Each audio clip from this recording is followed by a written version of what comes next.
অবশ্যই।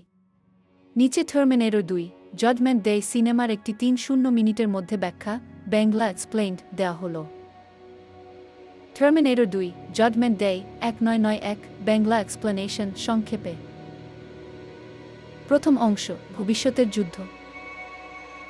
ভবিষ্যতে ২০২৯ সালে পৃথিবী দখল করে নেয় মেশিনেরা।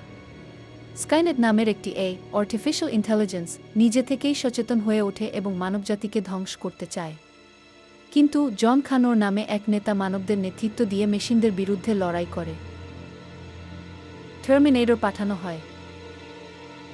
স্কাইনেট ১৯৯৫ সালে একটি ১০০০ নামে উন্নত রোবট পাঠায়, যার লক্ষ্য ১০ বছর বয়সী জন খানোরকে মেরে ফেলা।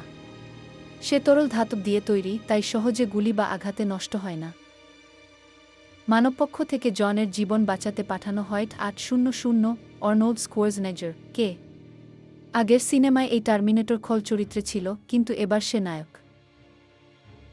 দ্বিতীয় অংশ জন ৮০০ আর সাওয়া। জন খানো পালক পিতামাতার সঙ্গে থাকে, আর তার মা সাওয়াহ খানোর মানসিক হাসপাতালে বন্দী। সে বিশ্বাস করে স্কাইনেট ভবিষ্যতে বিশ্ব ধ্বংস করবে। ৮০০ এসে জনকে ১০০০ থেকে বাঁচায় এবং তাকে জানায় সে ভবিষ্যতের নেতা হবে। তারা সাওয়াহকে হাসপাতাল থেকে উদ্ধার করে। তৃতীয় অংশ মাইলস ডাইসন এবং স্কাইনেট ধ্বংস পরিকল্পনা। সাওয়াহ জানতে পারে যে মাইলস ডাইসন নামের এক বিজ্ঞানী স্কাইনেট তৈরি করার কাজ করছে। সে ডাইসনকে হত্যা করতে চায়, কিন্তু পরে ডাইসনের সঙ্গে কথা বলে তাকে বোঝায় ডাইসন নিজেই স্কাইনেটের ভবিষ্যৎ গবেষণা ধ্বংস করতে চায়। তারা সাইবারডাইন কোম্পানিতে ঢুকে সব ডেটা ও যন্ত্রপাতি ধ্বংস করে। শেষ অংশ চূড়ান্ত লড়াই। ১০০০ তাদের পেছনে পড়ে যায়। দীর্ঘ লড়াই শেষে তারা একটি ফ্যাক্টরিতে গিয়ে পৌঁছায়। সেখানে ৮০০ আর জন মিলেট ১০০০কে গলিত লোহার ভেতর ফেলে ধ্বংস করে।